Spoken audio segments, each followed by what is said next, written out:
Hello there.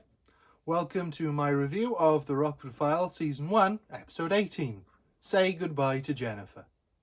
Written by Juanita Bartlett, Rudolph Borchert and Roy Huggins, and once again directed by Jackie Cooper.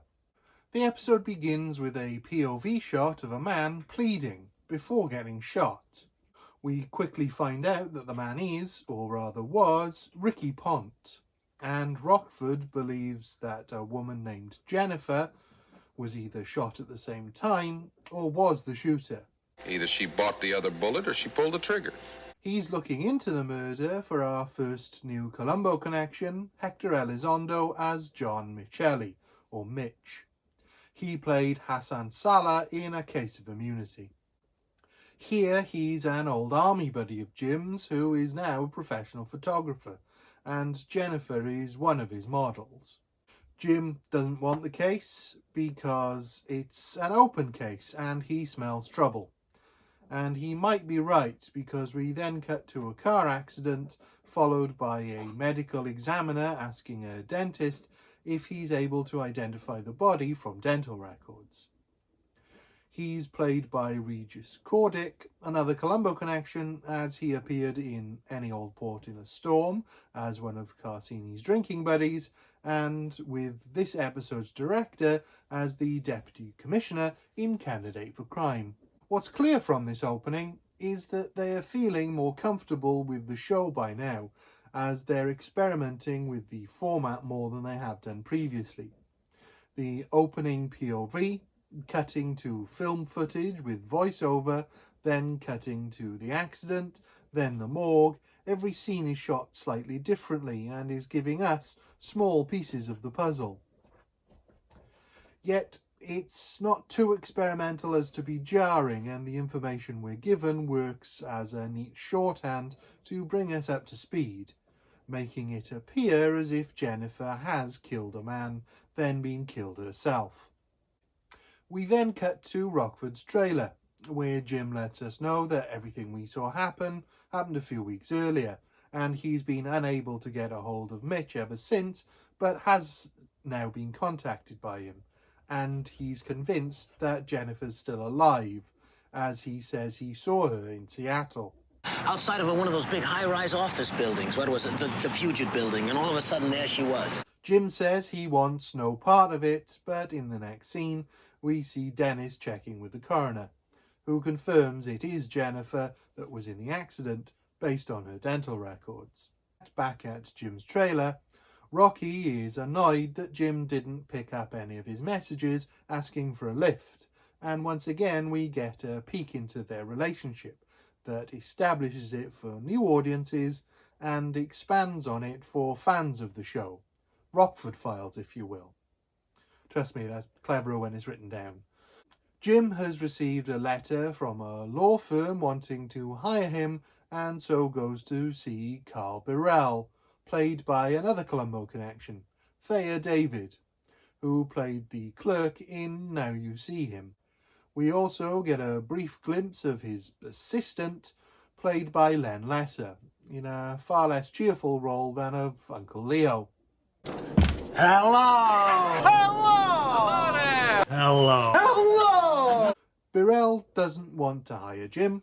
He wants to know who hired him to look for Jennifer, and strongly hints that he should stop looking.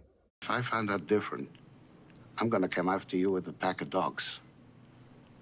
This spooks Jim, so he plans to spend a little time in Seattle after all, hiding, and calls Mitch to warn him to stay away and pretend he doesn't know Jim.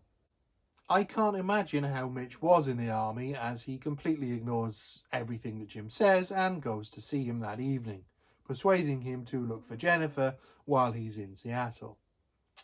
He agrees, and the next morning, before he's due to catch his flight, he calls Mitch. When there's no answer, he hightails it to Mitch's place, only to find Mitch dead. This naturally spurs Jim on to genuinely look for Jennifer, and it's a beautifully structured first half to this episode, which shows his natural reluctance to give his friend false hope, while at the same time keeping himself out of trouble, only to get into trouble through no fault of his own then be encouraged to get himself into trouble to avenge his friend's senseless death. It's also clear why they decided to have all those short scenes in the first 10 minutes, as it's a lot of story to pack into a 50-minute episode, and yet it's done perfectly. The exposition is done in small, easy-to-follow chunks that also explain the passage of time, so that it doesn't feel like Jim has this change of heart overnight. As Jim tries to convince Dennis to bring Burrell in for Mitch's murder, we get to see their relationship expanded, as Jim comes good on a promise he made to buy Dennis lunch earlier in the episode. Your turn to buy. Rain check, Dennis. And Dennis catches him planning to see the dentist who ID'd Jennifer. Not only does this show why they're friends, but it also sneaks in a clue. I have 32, just like everybody else.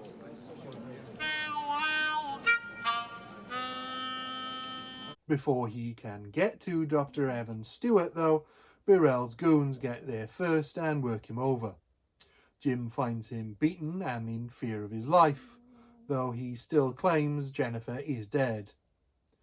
Jim reveals that he's pretty sure this isn't the case, as he knows models like Jennifer have their back teeth pulled to acquire the gaunt look that was so fashionable. When I first heard this little nugget in the show, I was horrified that this was a thing. I was even more horrified to discover this is still in practice today. So can I just say, please don't do this. Don't even consider doing it. It really isn't worth it. Dr. Stewart admits that he did fake the dental records after Jennifer came to him asking for his help to disappear. With this confirmed, Jim heads to Seattle, where he enlists the help of Floyd Ross, played by our final Columbo connection, Ken Swofford, who was the victim in Candidate for Crime. He wants Ross to help him look for Jennifer, and it's a really fun interlude, as they have great chemistry trying to con each other. 150 a day, expenses. Why, what do you charge? 125. I guess we could split the difference. Professional courtesy. The going rate in Seattle's 175. I know, I checked. Jim eventually managing to find her, and while they make a game effort at trying to make it look like Seattle by having him wear a winter coat and wetting the street, it's not entirely convincing that this isn't just Southern California. Jim follows her to a general store where she appears to work before confronting her at her home. She explains that she saw Burrell kill Ricky Pont and went on the run, and he explains Mitch was killed protecting her. He didn't tell him I was in Seattle, did he? What do you think? He insists she come back to LA and testify against Burrell, but rather than pack a bag, she packs heat and shoots him in the leg. He manages to give chase and she crashes, then tries to finish him off. When she's out of bullets, he confronts her about murdering Pont before the cops arrive. In the epilogue, Dennis thanks Jim for helping him bring in Jennifer and Burrell, before Jim sits alone to watch footage of him and Mitch during their army days.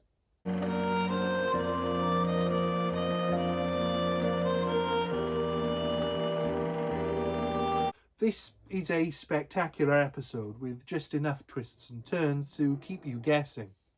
Great performances all through, and at its core, a very tragic story. The way it takes us through initially being sympathetic towards Jennifer, only to find out she is exactly what Jim thought she was all along, is the same journey the characters go on.